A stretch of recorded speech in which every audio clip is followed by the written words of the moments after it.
Graça e a paz do Senhor Jesus, bem-vindo à nossa breve meditação desta semana. Eu gostaria de chamar a sua atenção para o texto de Lucas capítulo 5, a partir do versículo 1, quando nós encontramos Jesus bem no início do seu ministério. Nesse texto, nós encontramos Lucas narrando que certo dia Jesus estava perto do lago de Genezaré e uma multidão o comprimia de todos os lados para ouvir a palavra de Deus. Viu à beira do lago 2 barcos deixados ali pelos pescadores que estavam lavando as suas redes. Entrou num dos barcos, o que pertencia a Simão, e pediu-lhe que o afastasse um pouco da praia. Então sentou-se e do barco ensinava o povo. O tema da nossa breve meditação desta semana é o ministério das multidões versus o ministério dos indivíduos. Quando eu digo versus, não é uma competição, mas apenas uma comparação dos efeitos diferentes que nós podemos ter trabalhando com grupos diferentes, ou volume de grupos diferentes, com os quais realmente precisamos trabalhar quando queremos pregar o Evangelho. Jesus encarava as multidões. Ele tinha um ministério, você vai ver isso reproduzido na vida dos apóstolos, em que ele se dirigia a grupos grandes de pessoas e ensinava a palavra de Deus e pregava o Evangelho. Da mesma maneira, muitas vezes nós estamos envolvidos em grupos sociais na nossa vida, quer no trabalho, na escola, na universidade, na vizinhança, na família, com os quais nós precisamos ter um testemunho formal ou informal, quer seja realmente ensinando a palavra de Deus ou apenas vivendo o nosso testemunho em meio a essas pessoas.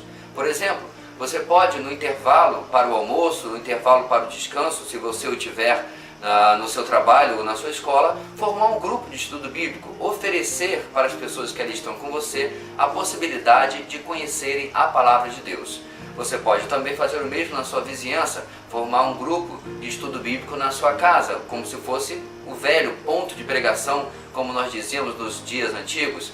Mas o fato é que é possível trabalhar com grupos grandes e assim pregar a palavra de Deus. Mas o texto vai continuar e no versículo 4, o texto diz: tendo acabado de falar, disse a Simão, que no caso é Pedro, vá para onde as águas são mais fundas. E a todos ele disse: lancem as redes para a pesca. Simão respondeu: mestre, esforçamo-nos a noite inteira e não pegamos nada, mas porque és tu quem está dizendo isto, vou lançar as redes. Quando o fizeram, pegaram tal quantidade de peixe que as redes começaram a rasgar-se. Então fizeram sinais a seus companheiros no outro barco, para que viessem ajudá-lo. E eles vieram e encheram ambos os barcos, a ponto de quase começarem a afundar. Agora você vê que logo após ter feito esse trabalho com a grande multidão, Jesus se dirige a uma pessoa, ou pelo menos a um grupo de pessoas identificado através de Pedro, no caso.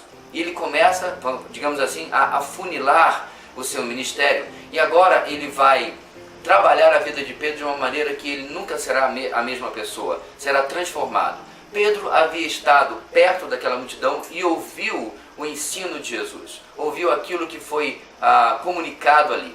E agora ele pode interagir com aquilo que Jesus falou e agora Jesus vai tratar com a vida dele.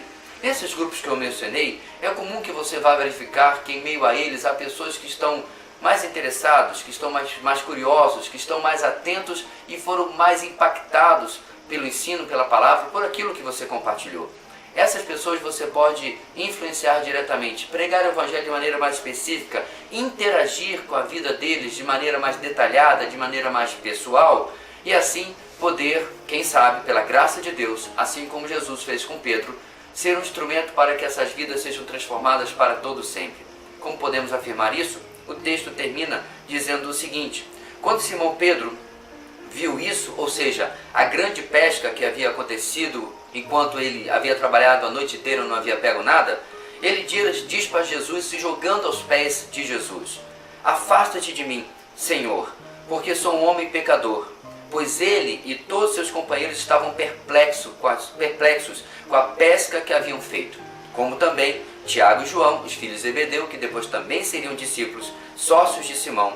Então Jesus disse a Simão: não tenha medo, de agora em diante você será pescador de homens. Você conhece essa última frase, com certeza já dita em tantos lugares, filmes, músicas, e quantas vezes foi lida na palavra de Deus. Esse é o impacto final que Jesus teve na vida de Simão Pedro e também naquele texto, ou neste texto, em Tiago e João. É interessante que é óbvio que o impacto que Deus terá na vida das pessoas é peculiar à história que Deus deseja fazer na vida de cada uma dessas pessoas. Mas o instrumento que Jesus é aqui para levar o Evangelho, Ele deseja que eu e você também sejamos e possamos trabalhar com grandes grupos, possamos trabalhar com pessoas específicas. O mais importante é que nós sejamos instrumentos e não possamos negligenciar a missão, a tarefa, o engajamento que o Senhor nos deu de assim transmitir as boas novas, o Evangelho, aonde quer que nós estejamos. Mesmo que seja à beira de um lago, diante de pescadores, diante de barcos, diante de uma multidão, diante de Simão Pedro e seus companheiros. Que Deus lhe dê a capacidade de ser um bom pescador de homens e você possa ser tremendamente usado para a glória do Senhor. Que Deus abençoe e uma boa semana.